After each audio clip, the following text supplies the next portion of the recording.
one of the things he talked about is knowledge. The purpose of knowledge is action. That's the difference between knowledge and wisdom.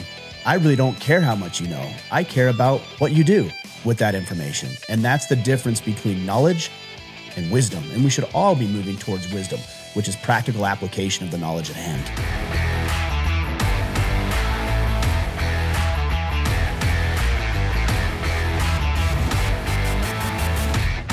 Kipp, what's up, man? Great to see you. We're still having some technical difficulties with the audio, but we'll get it figured out. Dude, yeah, sorry about that. I thought I prepped. It's hard to tell, right? If I don't have the listening ear of Ryan Mickler to clarify audio quality, I have no other way to test.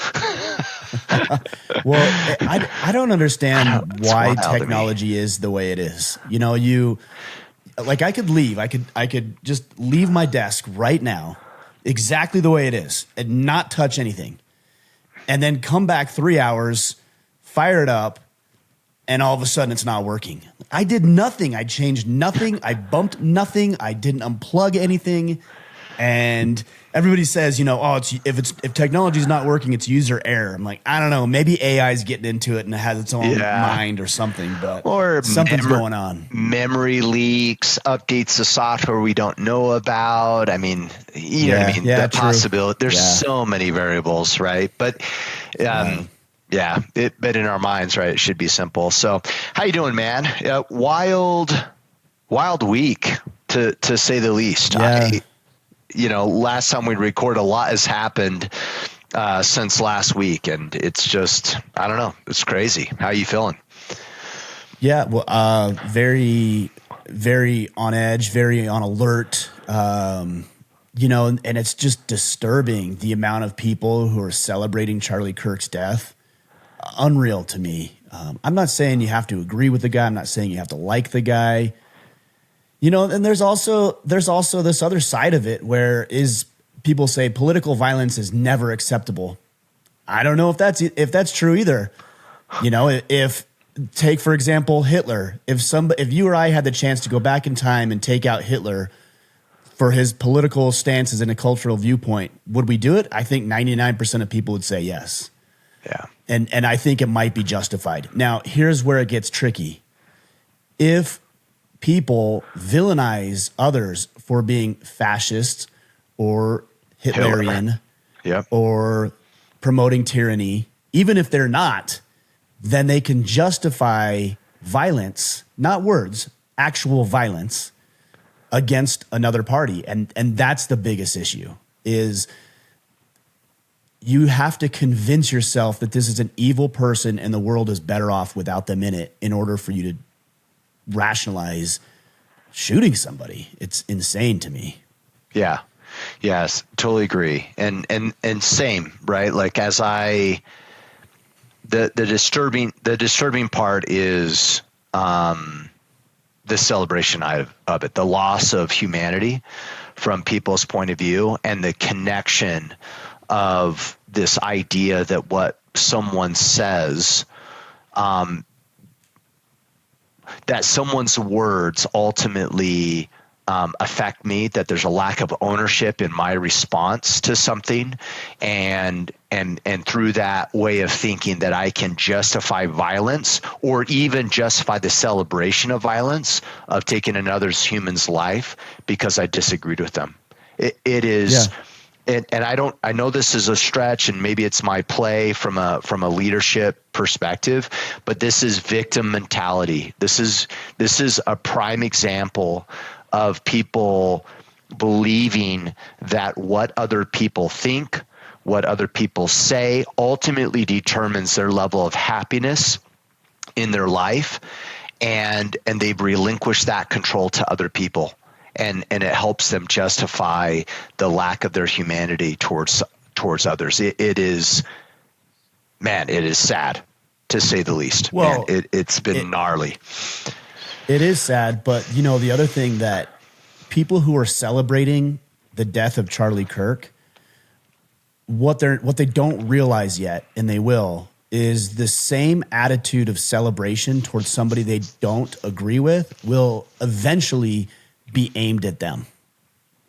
And when that sort of vitriol and hostility and potential violence is aimed at them, all of a sudden they'll be singing a different tune. So Totally. we have to be very careful on the type of precedent that we set, because it will be redirected. I promise you, it will. It always comes around. It's a pendulum, and what goes one way definitely ends up going the other way. What goes up must come down.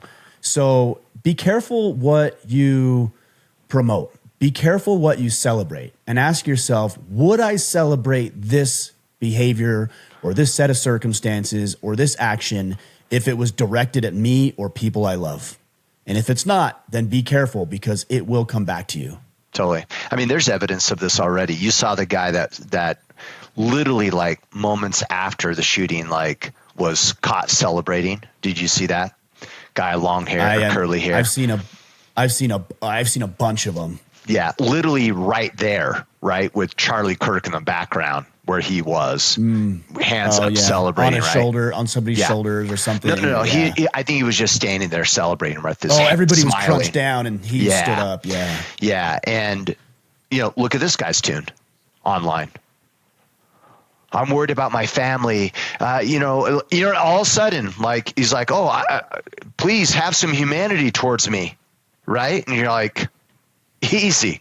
To your point, you were so quick to throw the rock, right? But once those stones start being tossed at you, it's like, oh, wait, hold on, have some empathy, right, and some grace. So that's good advice. I think there's some time for some critical conversation around what's happening, and maybe this is the catalyst for that.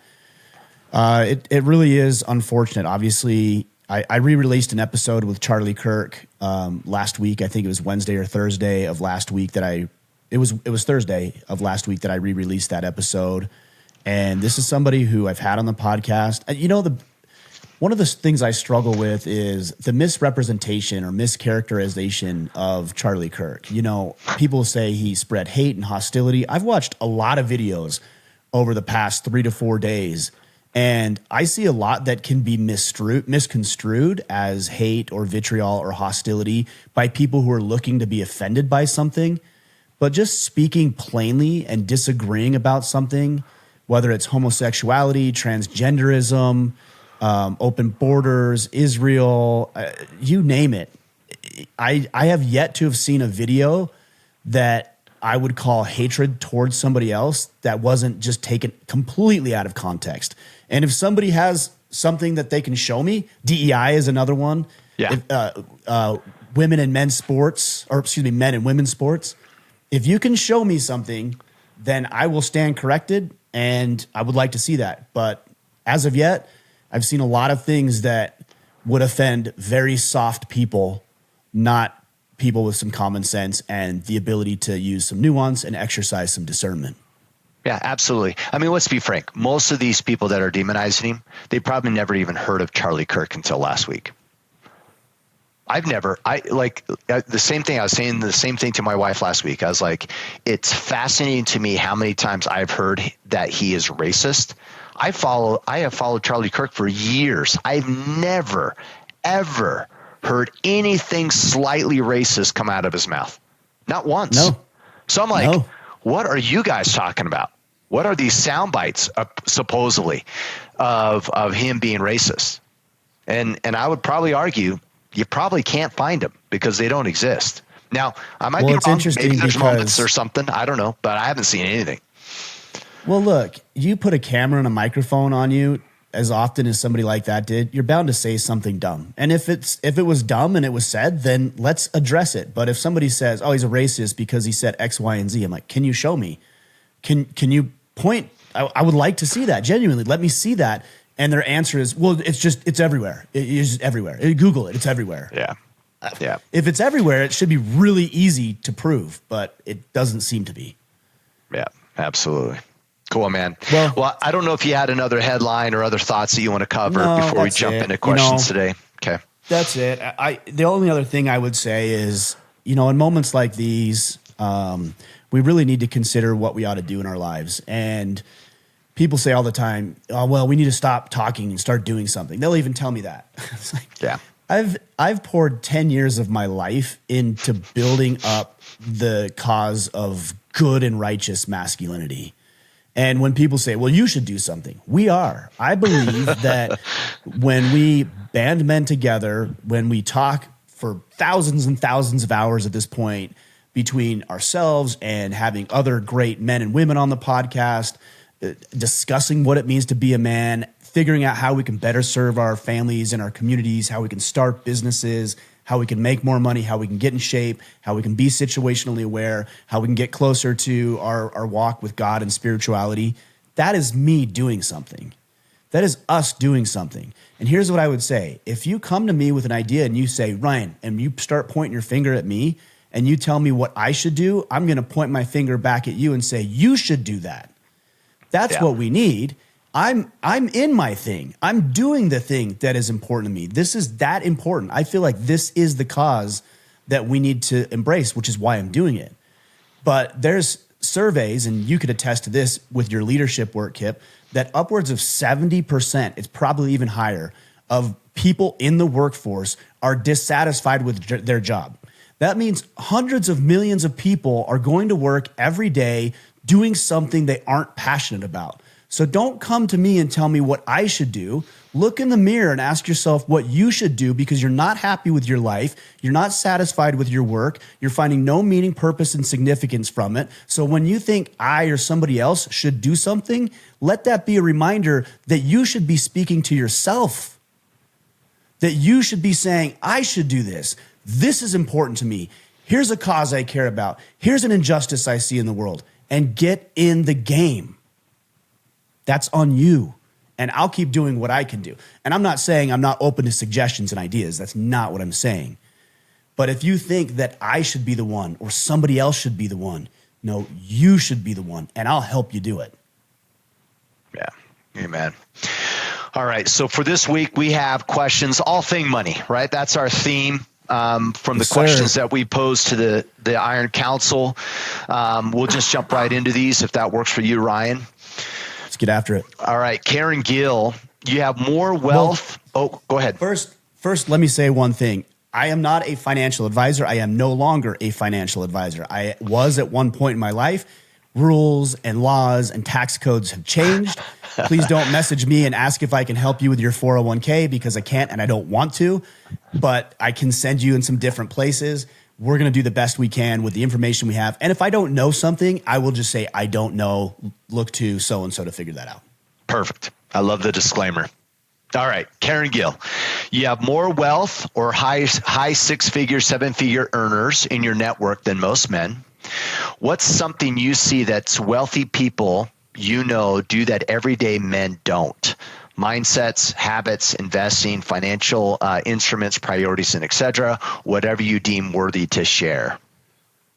I saw this question. I haven't seen all the questions, but I did see this one. And I really wanted to give a thoughtful answer, so I spent some time thinking about it. You know, there's the investments and there's the discipline and budgeting and tracking your money and having access to good investments because you're what they would call accredited investor, which means you have net worth or you have a certain amount of assets. And I don't know, again, this is where I don't know what the exact numbers are because they've changed since the time that I was in the business. But there's two things that really stand out to me with all of our high profile guests who are very, very successful.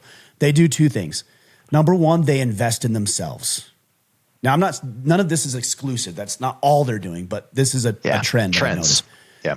They invest in themselves. They're typically investing in their body. They're fit.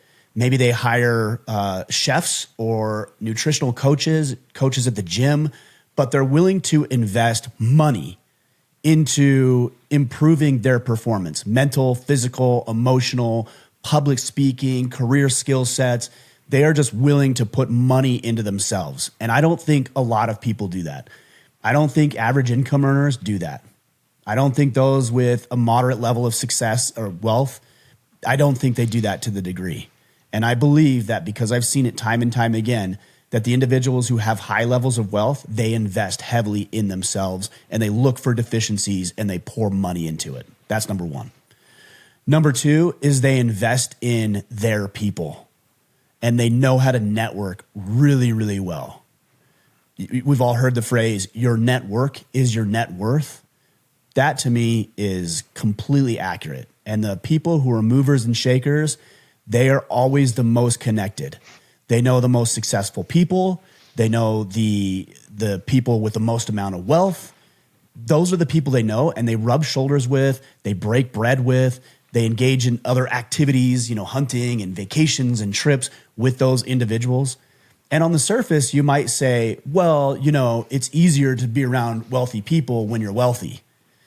That isn't always the case. I've been around some very, very successful people long before I was a success at their caliber. And what I did is I invested in being around them.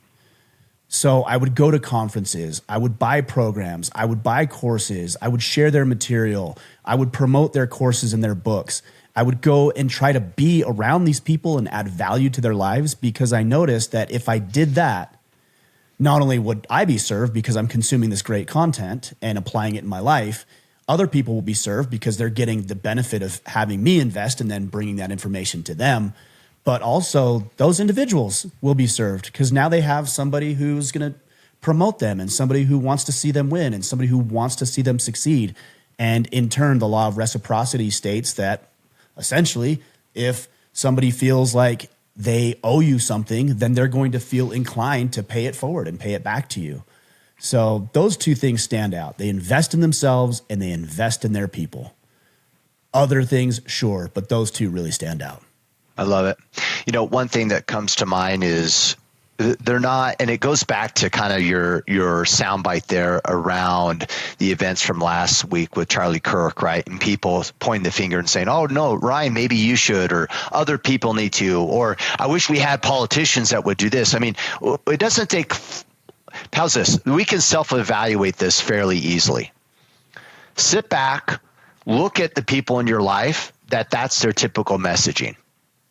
Oh, I sure wish that we had a different politician. I sure wish that my boss, I sure wish, hope, other people sitting back, victim mentality.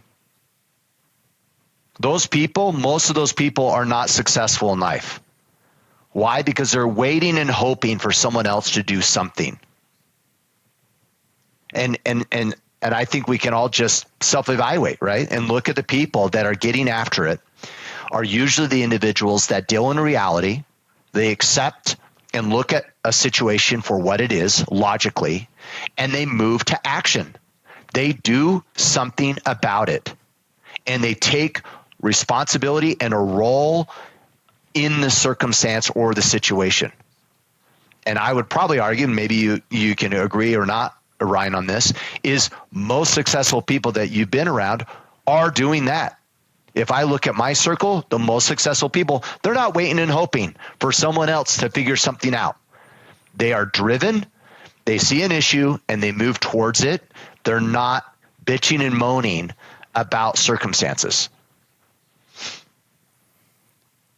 100%. I mean, this movement is a great example of that. And I'm not wanting to toot my own horn here other than to reaffirm what you're saying. I had such a struggle trying to find the caliber and quality of men that I wanted to band with. And I had a hard time finding material that wasn't just theoretical, but that was practical and applicable in my life. And so we created Order of Man to put myself in proximity to men like you. You and I would not be friends if this weren't the case. Yeah. And literally thousands of other people. And then my goal has always been to bridge the gap between what we know and what we do. Because I think every man I've ever talked with has an idea of what it means to be a man. Now, some of it is a little misguided, I would say, and some of it is more accurate based on from where I sit. But everybody already knows in their own mind what that means. Okay, well, great. Why aren't we doing it? Yeah. Or if I were to say, how do you get in shape? Everybody knows, well, I got to exercise, I've got to train, and I've got to fuel my body correctly. Great. Why are we so obese as a society? Is it because we don't know? No, it's because we don't do it. And so I needed to find something that was built for men to take information, break it all down, deconstruct it, then reconstruct it in a way that was consumable and applicable. And that was Order of Man. I could have sat around and pondered and pontificated and talked about why being a good man is important. And I do, but unless we're moving towards action, that's the solution I needed. Yeah. That's what I wanted. And that's what, fortunately, we've been able to create. Yeah. Move towards action, man. I was thinking about this last week. Here's a thought that I had. The purpose of knowledge is what? Action. Purpose of faith. Have faith. But what's the purpose of it? Action. Action. Faith right? without works. Purpose of motivation, action, right? But yet so many of us and that's why, even the educational system bothers me sometimes, right? Because it's like, oh, we learn these things. Awesome. Great. Right. So you have a sound bite and you can tell people you know something. Awesome. Way to use that knowledge. Man, if you're not applying it, then you're not doing anything. And by the way, everyone that thinks they're like warriors and they're standing for something by regurgitating social media posts, that's not taking action. It's a little bit more than that, right? That's not taking action. A lot more than that. Yeah, that doesn't count. Anyhow, well, right. and one of the things that you talked about is knowledge. The purpose of knowledge is action. That's the difference between knowledge and wisdom. Yeah. I heard from somebody on social media the other day. We got into DEI a little bit, and they were saying how some of these women were so smart, and because they were intelligent, they had degrees, then that's their credentialing. That's why they're put into positions of power. I'm like, I know plenty of really dumb people that have college degrees. Me too. It's knowledge, sure. They could recite something out of the textbook, absolutely. But until they can take that information and they can go apply it practically for the betterment of their lives and the betterment of those they're purporting to serve, I don't really care. I really don't care how much you know. I care about what you do with that information. And that's the difference between knowledge and wisdom. And we should all be moving towards wisdom, which is practical application of the knowledge at hand. Yeah, absolutely. All right, Trevor Burrow. This is an interesting question, mostly because I'm like, I have no idea what he's talking about, because he's like, even most people don't understand this. I'm like, well, and that includes me. What's the difference between real and normal gains? Real and normal gains. Normal, I think he actually said. Oh, nominal. I'm sorry. Jeez, I read that too quick. Gains. Yeah, real and nominal gains. I still don't know what it means. Yeah. Well, I'm glad he brought that up, because there is a big distinction between real and nominal gains, and it's very important individuals know this. And he said most people don't. He's right. Yeah. So a nominal gain is, let's say that I was going to invest $1,000 into something. It doesn't matter. And over the course of a year, I made $100 off the $1,000. So off the $1,000. So my nominal gain is $100. Yeah. So we would say 10% was my nominal gain for the year. Got it. Okay. A real gain calculates inflation and maybe taxation, if you want to include in some calculations would as well. Got it. So let's take the associated same costs scenario as well, maybe. Or no? Sure, absolutely. Okay. Yeah. Typically, it's just adjusted for inflation, but I think taking into consideration cost, taking into consideration taxation is important. But when it comes to real gains, it's typically just inflation. So let's take the same $1,000, and then I'll tell you why it's important people know this. So I invest $1,000 in the same vehicle. I make $100, and so that's a 10% return in a year. But if inflation's 4%, then my real return, my real return is 6%. Got it. The reason it's important to know that is because if you're getting 2% on your money in a money market or a CD or at the bank, you're actually losing purchasing power. You're not losing money per se, but you're losing purchasing power.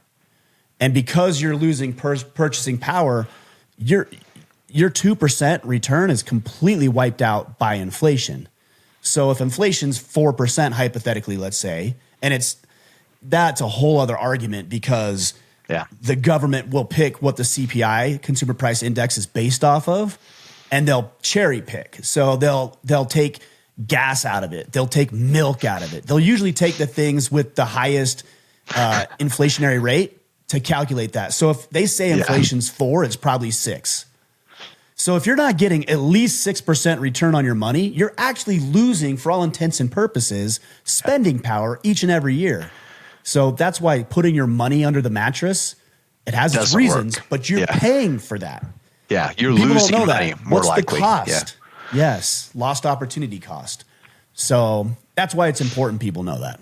Got it. I like it. Thanks for asking that question. I learned, actually. Thank you.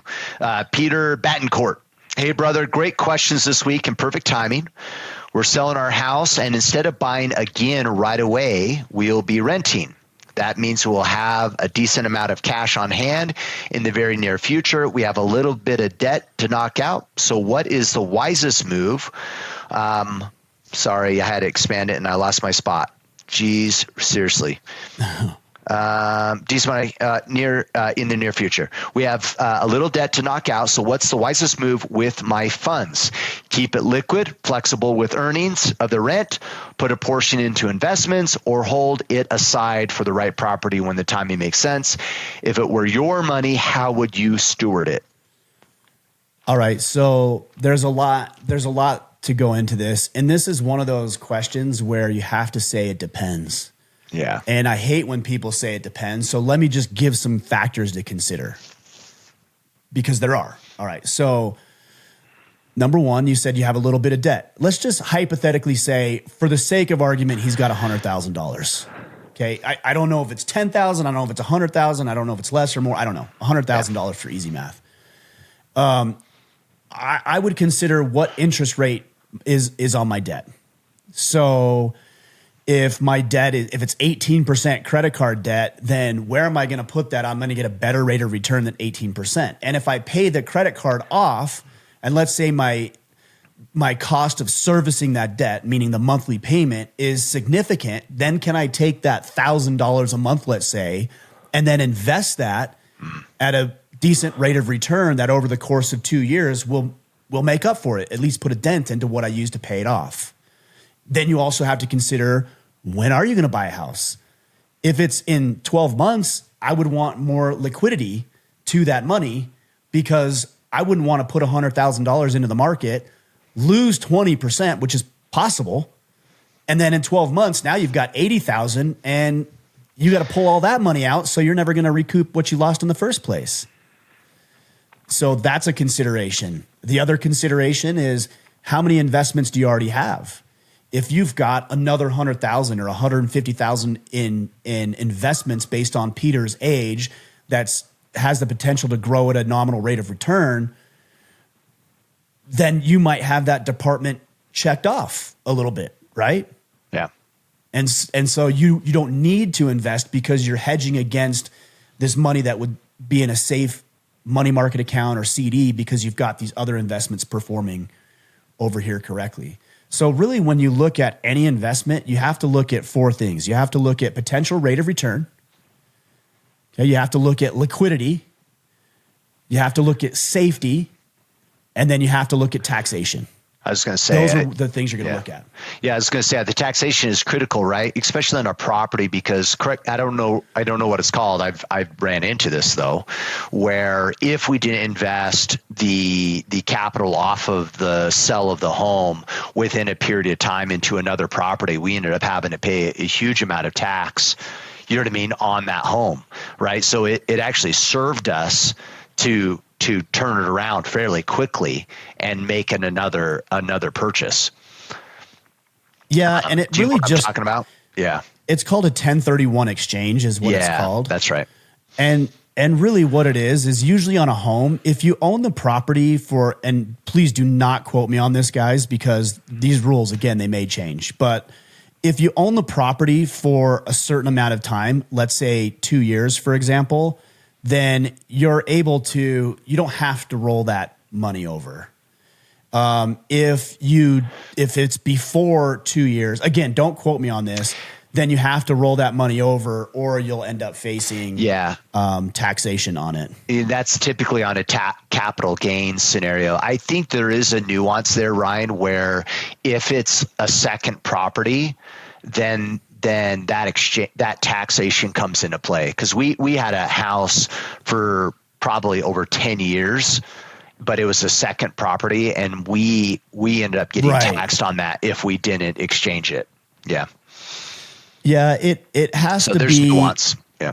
I'm pretty sure that it's a personal residence. Again, look at it, but it's important to know that you might have to face some tax consequences on this money. So I would talk with your CPA on that one. Yeah.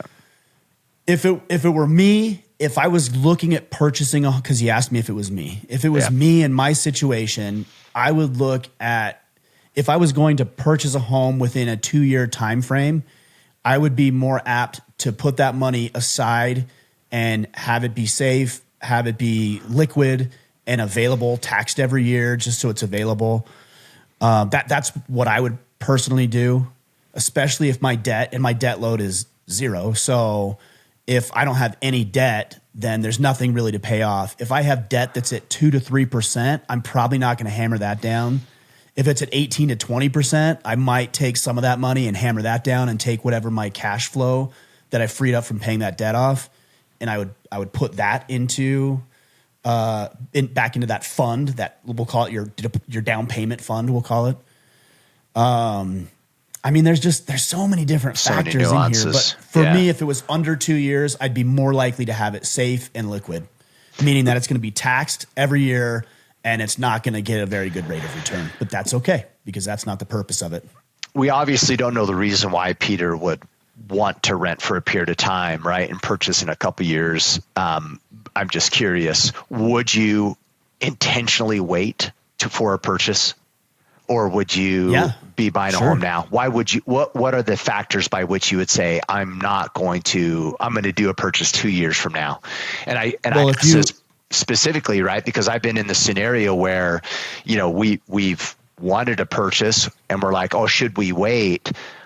Luckily we didn't, right? Because if I did wait, costs end up being way higher than they were when we purchased, right? And I was kind of guessing like, oh, the market's gonna, have a downturn, and it didn't. So what variables are you considering, right, on whether you rent and purchase later versus purchase now? Yeah, well, number one is, if you're in a bad financial situation, let's say your employment is not real stable, then probably don't buy a home right now. That would be one reason. Yeah. The other reason that people do is they're timing the market. And I'm not a big fan of timing any market, because we just don't know. And the other thing that people don't consider, and this pertains more to the stock market than real estate, but people always say, oh, this stock is underpriced.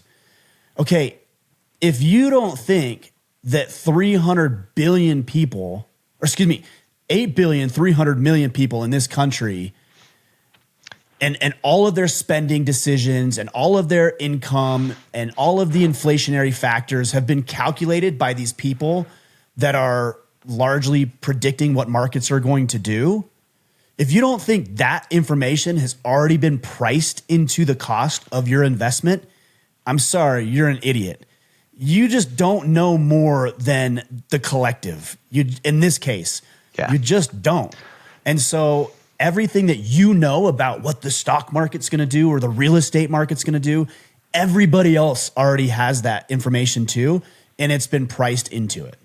Now, could there be something that comes up that people are unaware of that would either cause the market to crash or spike? Yeah, absolutely.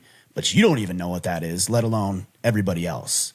So what I suggest, again, we're talking about two different things now, stock market and real estate. In the stock market, I invest dollar cost averaging. So what that is that on a monthly basis or weekly basis, or however often you can, you're going to put money into a low turnover, highly diversified, low cost portfolio. Indexes, pretty much. And I'm not going to get into the specifics, but you're going to invest in indexes, and then you're going to do that every single month until you're retired. Whether the price is high or the price is low, because those people who do dollar cost averaging end up paying less per share than those individuals who are notorious for trying to time and pick the market. They'll pick stocks, they'll time when to put in, time when to pull out. Just put it into low cost, low turnover, highly diversified portfolios every month and leave it alone. Now, on the real estate market, Be prudent. Buy a house when it's prudent. And that has more to do with your own personal economy than it does the outside economy. So if you're in a position where you can put 20% down to avoid primary mortgage property mortgage insurance, if you're in the position to handle very easily, I would say no more than 20% of your income on a monthly basis and handling that mortgage payment, then yeah, maybe you're buying at the peak, maybe you're buying in a dip, but it's prudent regardless. You don't want to gamble with this stuff. So make a prudent decision that has more to do with your economic situation than the market, not the external one. Yeah. Yeah, I love that. All right, Zach, dude, you're breaking the rules here. I asked like 20 questions on here. So I'm going to go with, let's go a little bit more. One of his questions around budgeting. And what's the psychology maybe a little bit around this? So this is from Zach Holsinger. Why don't we focus more on budgeting? Money issues are a leading cause of divorce and can cause major problems in life. If most of us are a biblical man, why are we not teaching and borrow is a slave to the leader? How much does an average car end up costing at the end of a 60-month loan, 25K at 70% as an example? Okay, so why are we not budgeting? I wonder if he's asking about spending Iron Council or in general. Yeah, I think he's looking for general, right? And I think we go general because of who's listening, right? Why do we keep overspending? Why aren't we budgeting? What's the psychology here? Well, I mean, number one, it's just not sexy. It's not fun to talk about. So it's boring. And because it's boring, people don't really want to address it. And they'll definitely address it when they get themselves into a bad situation. It's like relationships. Yeah. Nobody wants to work on their relationship until they need to work on their relationship. Yeah. You know, and that's the biggest problem. But also, it's not taught in schools. And if it is taught in schools, it's not taught by people who are financially successful. And I'm not saying that's an indictment against our school teachers. It's not. But they're not notorious for making a lot of money. And they're not notorious for going out and starting businesses and potentially being bankrupt and having people who work for you and your work. They're reliant on your work. You're putting food on other people's table. You're having to worry about how to reduce your tax liability.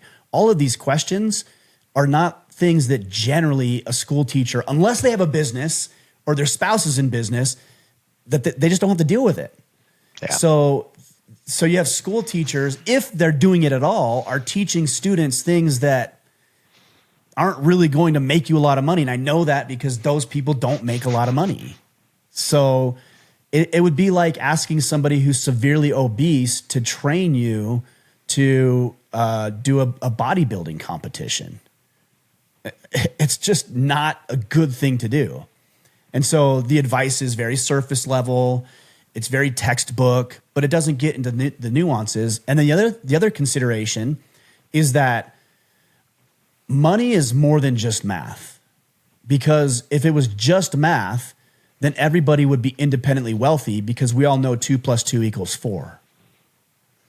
So there's something greater going on here. And you know what it is? It's your emotional state.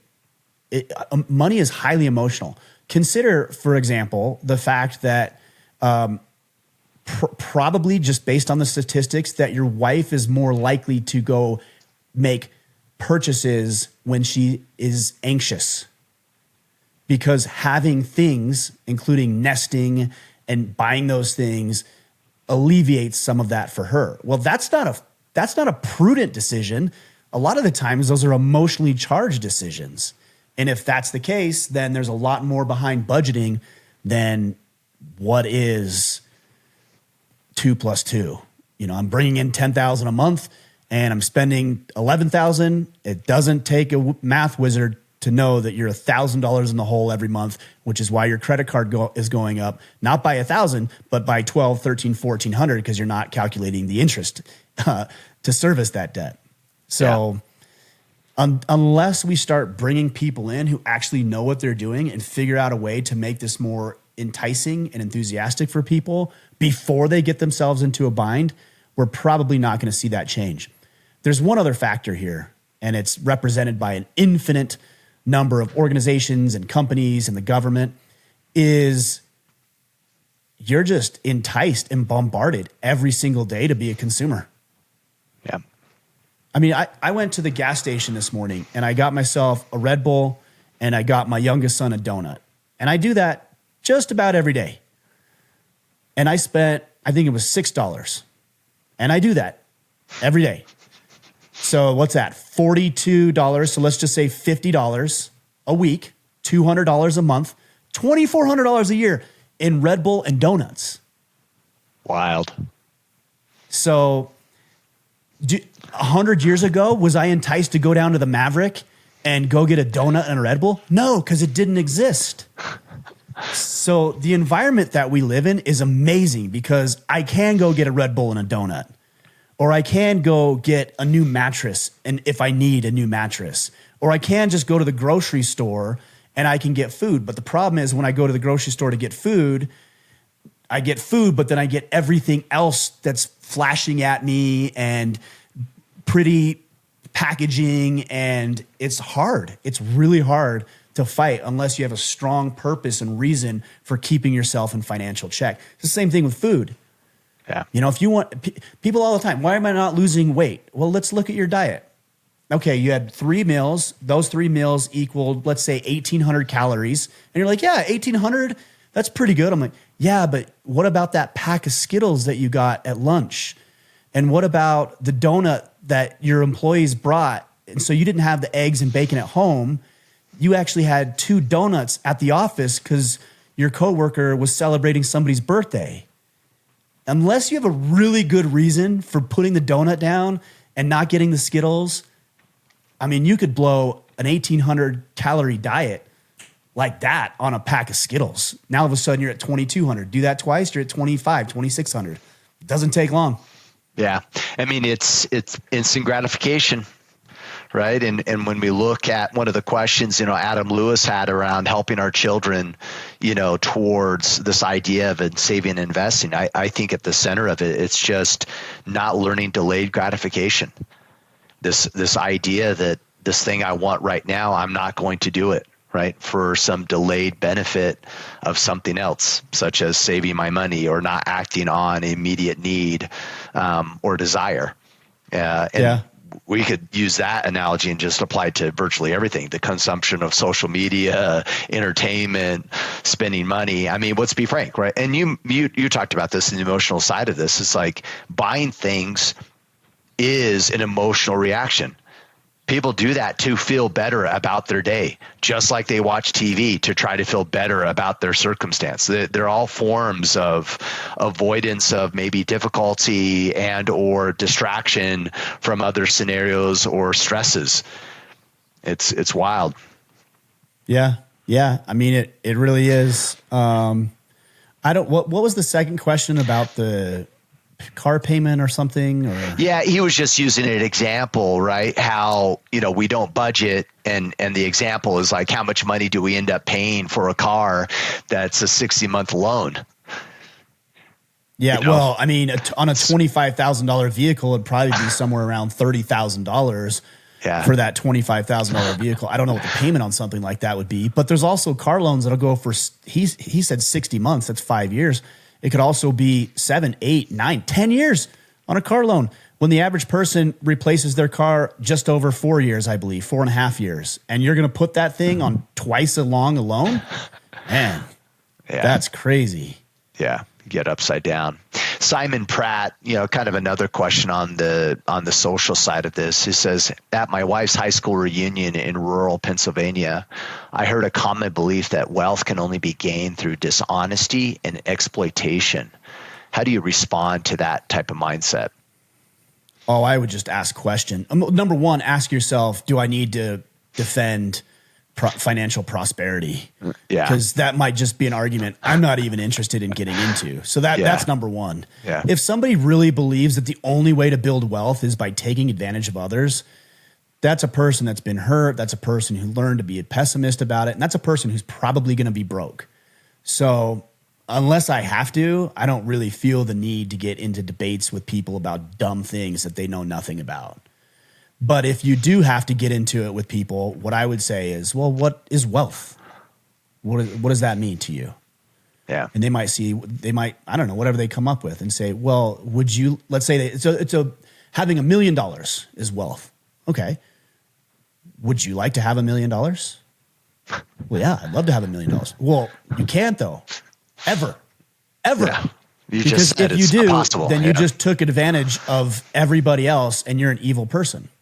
Well, no, I mean, no, I get your point. I'm just saying like other people. Yeah, got it. So you're just putting that on other people, not because you know it to be true, but just because you're using it as an excuse to be broke. And that's what people are doing. When they tell you in one form or the other that something is unobtainable, what they're really saying is, I don't have that, therefore it must not be possible. Yeah. Or that it's done through devious, deceitful methods. Well, I don't want to be that, so that's why I'm broke. Really? The reason you're broke is because you're a good person? That's what you're saying? So then are all good people broke?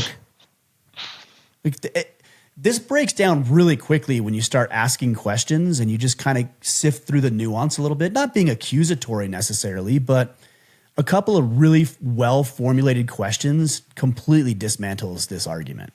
Yeah. And you say, and then, another question would be, well, let's say, Kipp, you did have that kind of money. What kind of person would you be with that money? And they'd say, well, I'd be charitable. I'd maybe help my family pay off some debt. Maybe I'd stop working and build this other business or this other movement or this 501c3, or I'd give back to people in poverty. I'm like, that's awesome. Then you should want to be rich. How can we get you to that point? Because what you're saying is so good. What we need is more people being wealthy like you. So how do we make that work? And then enlist them in the cause. Yeah, I love that. Tyler Morgan, have you ever borrowed against property equity, residential or rental, or market investment accounts to make a down payment on an investment opportunity?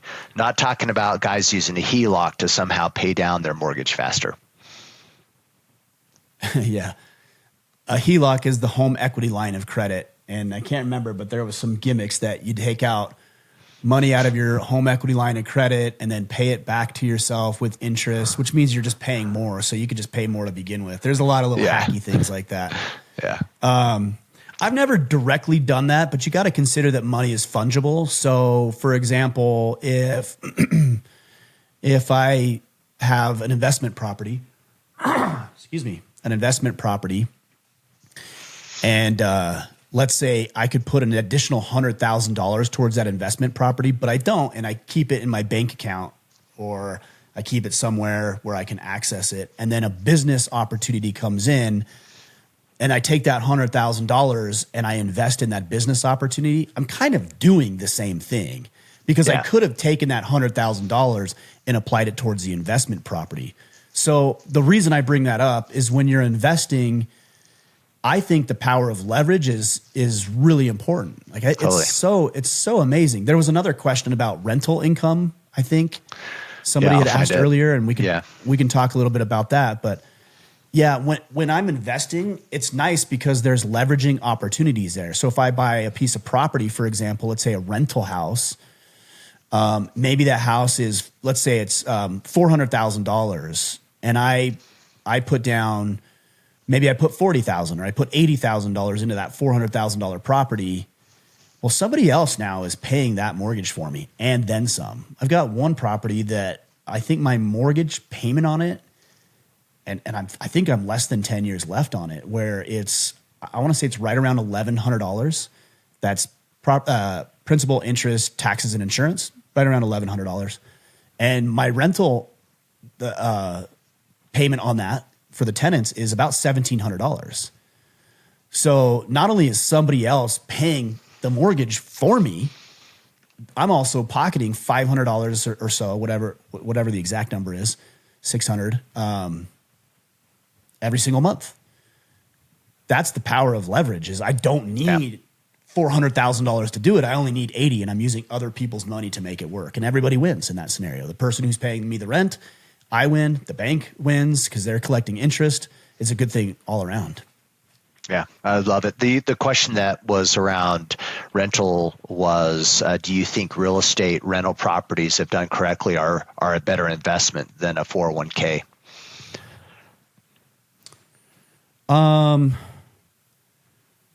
Yeah, probably. Yeah. Because again, if I were to take that scenario, $80,000 into a mortgage or into a mortgage on a $400,000 loan, the cash flow on that alone is going to, for $80,000, I mean, a 10% rate of return, which is significant. If I were to get that year in, year out, that's not to consider cost and taxes and everything else, would be $8,000 a year. I mean, on a mortgage, for a $400,000 mortgage, what's the payment? I don't know, let's say $2,200. Let's say $2,000 on the easy side, $2,000, and you rent it out. Now all of a sudden on $80,000, you're making. I'm not calculating fees into this, so just I know there's some nuance. But you're making on $80,000, you're making $24,000 a year. You're not making $8,000, you're making $24,000. That seems like a significantly better rate of return than, that's to say, if you got 10% year in and year out on your 401k. I know there's tax ramifications and there's fees, and I know that. I'm just giving you an example that there's got to be a lot of taxes and a lot of interest to turn 24,000 into 8,000. And it's probably more like 6,000 if we're being honest. Yeah. Tony Urzi, how to decide when the right time to sell real estate investment property versus holding on to it for future growth? What conditions do you look for in the local market and timing to best value? I don't do that. You might talk with somebody else who's an actual real estate investor that maybe there's a course available or a program that might tell you how to do that. I've never done that. So anything that I were to tell you, I think would be lying. But misguided at best. Your real estate investments are just long-term, right? So that's the idea. You're not planning on flipping things and looking to time things. No. Yeah. Again, the most important thing is that people make prudent financial decisions. Yeah. And then if they're prudent, I don't have to worry about timing the market. Another one is crypto. I own some crypto and I don't check it often because I just put money in there and I just leave it. Because I'm in the position where I can do that. And so I put money in there and I just leave it. And I pulled it up the other day. I'm like, oh my goodness, I was blown away with what the value of it. But I don't look at it because I'm making prudent financial decisions. And so I don't need to time it and say, oh, crypto's up, got to sell. Crypto's down, I got to buy. Like I don't do that. I just dollar cost average it out. I make prudent financial decisions and let the chips fall where they may. Now, there is some room for a little bit more aggressive investing. Maybe it's a business opportunity or a startup, or there's all sorts of things that come up. And if you're in the position, then you can do that. But I'd much rather just be prudent with 80% of my finances and the other 20 is to play with. But as far as timing the market of when to sell, when to buy, again, is it prudent for you right now? And what factors go into that? Not external factors, but hey, is there a great opportunity for us to be closer to our kids? And so we're going to move. Well, that's a good reason to move. Or, hey, we don't like this property anymore. Maybe we're empty nesters and we're going to downgrade a little bit to a smaller place. It's a legitimate reason to do that, but it has more to do with you than the market itself. Yeah. Yeah. I love that distinction. One more question. You good with one more? Okay. All right. Gavin Masurley. Is the effort to execute on a backdoor Roth worth the pain in the ass? LOL, I've read up on it some. It seems like it's not that bad, but is it worth it? Backdoor Roth. I don't even know what a backdoor Roth is. Yeah, absolutely. It's worth it. Of course. Okay. Can you explain what a backdoor, why backdoor? I know what a Roth is, but what does he mean by backdoor Roth? Well, okay, but let's talk about what a Roth is just in case somebody doesn't know what it is. So a Roth IRA, you put money in after you've already paid taxes on it. So if I make $10,000 and I paid 20% taxes, then I'm going to put, This is not exactly how it works. It's just proving the point. But if I make $10,000 and I'm paying 20% on it, then I get to invest $8,000 into a Roth IRA. Now, all of that money, as it's growing in the investment, is now, the taxes on it is now deferred. And if I pull it out under proper constraints and proper guidelines, then I can use that money tax-free. Not only the money I've put in, because I've already paid taxes on it, but the growth on it is now tax-free. Yeah. So that's cool. The problem is there's rules in place that say if you make over a certain amount of money, you are not eligible for a Roth IRA. Yeah, for instance, like $200K, I think even. I don't even know what it is. Yeah, Again, you're these are limited the on what you can invest. Yeah. Yeah. I don't know what it is. So a lot of high income earners cannot put money into a Roth IRA. So a backdoor Roth IRA is putting your money into a traditional IRA. And unlike a Roth IRA, you can deduct your taxes when you put money into traditional IRA. So if I make $10,000, I don't have to pay taxes on that $10,000, so I can put $10,000 into it, not just $8,000. Got it. And now all that money grows tax deferred. Now when I pull it out, everything, including the growth, is then taxed at whatever my tax bracket is at the time. Now some people will say, well, that's good because you're going to be in a lower tax bracket because you're going to be retired. I don't know about you. My goal is not to be less financially prosperous in retirement than more, but that's you can make a case for that. Yeah. So what a backdoor Roth IRA is, you put your money into a traditional IRA with after-tax dollars. That's the key. So you don't deduct it, because if you deduct it, there's nothing you can do.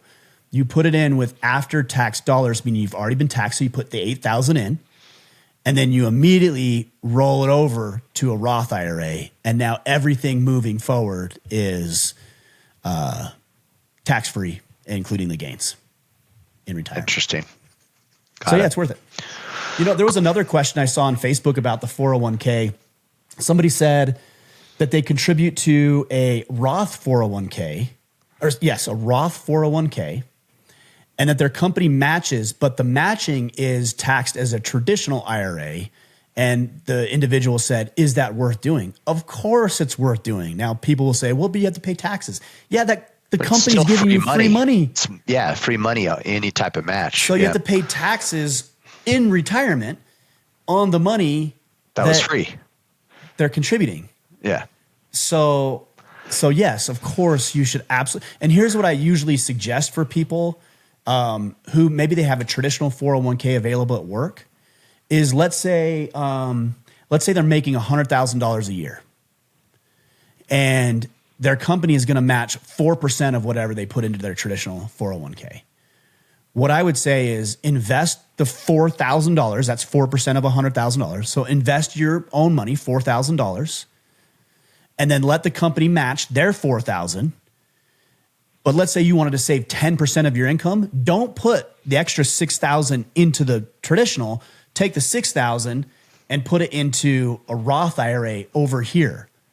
So you don't typically put in more into a traditional IRA than what the company is matching, because there's better options generally outside of the company 401k option. Yeah, you typically want to put in the amount that gets you the match. Yeah, and even if it's 50%, there's still a case to be made for that, because sometimes companies will say, well, you know, we'll match 50% of your contributions up to $5,000. Okay, put the $5,000 in, get the $2,500, and then invest the rest somewhere else. Yeah, got it. Cool. Those are fun. So much to this. Yeah. Well, and there's so many nuance, like even one of the questions are on like real estate and when to exit. It's like, well, also, I mean, is it possible to make into real estate investment that is a bad investment? Yeah, maybe. Like maybe you buy some land in a really bad place and who knows what, right? Like there's so many little variables. Or fixer-uppers. Yeah. Like I've seen people buy fixer-uppers, maybe $150,000.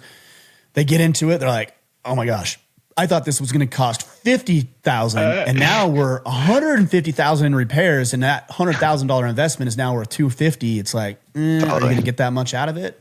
I don't know. Yeah. And even new builds, right? Like when we built one of our houses, like that costs us way more than what we planned, right? So it's like, would we have done it the same if we knew the upfront cost, right? So that's why it's always important to make prudent financial decisions based on your own personal economy, not the external economy. Yeah.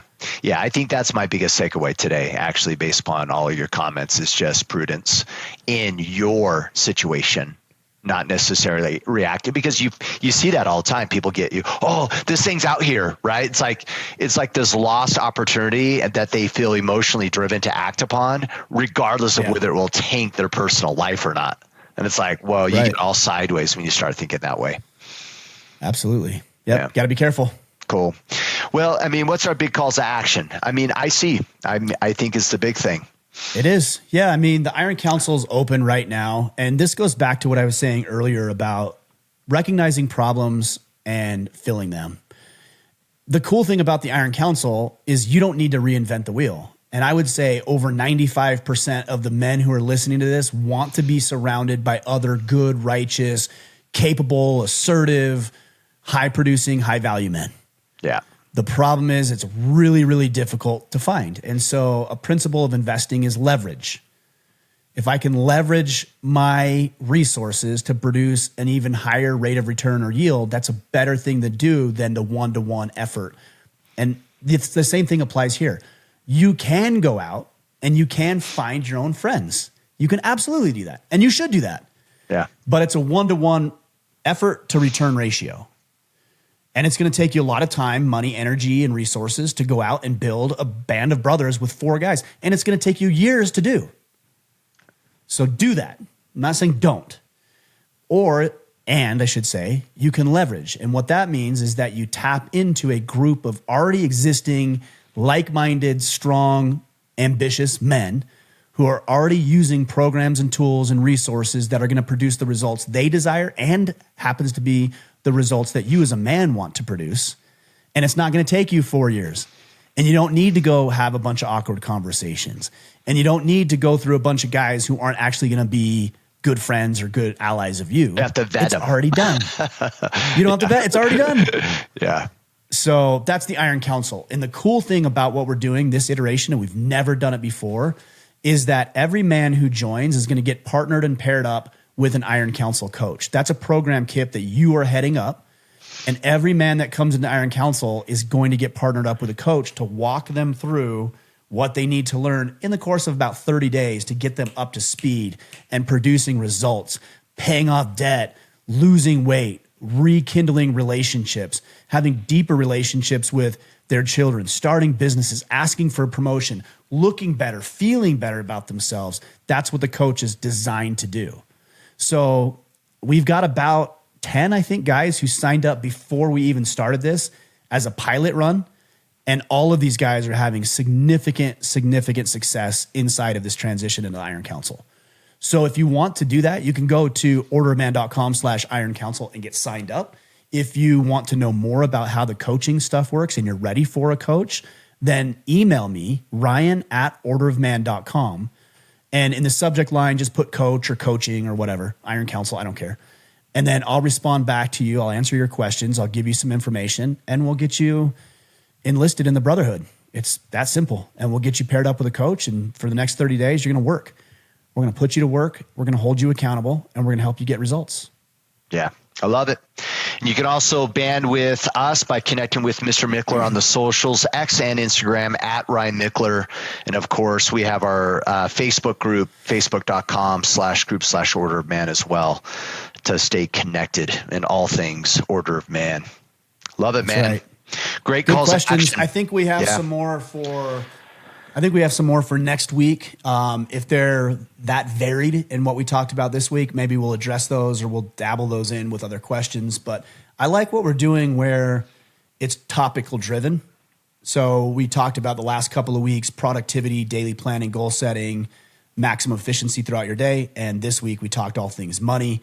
I like this. And I like this format's good and it keeps us on track and on point.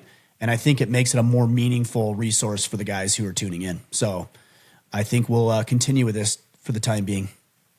Excellent. Sounds good, sir. Cool. Kipp, I appreciate you, man. And men, I appreciate you guys. Again, orderofman.com/iron council. We are currently open, or you can type coach or coaching in the subject line and send me an email at ryan@orderofman.com. All right, guys, appreciate you all. Let's go out there, take action, and become the men we are meant to be.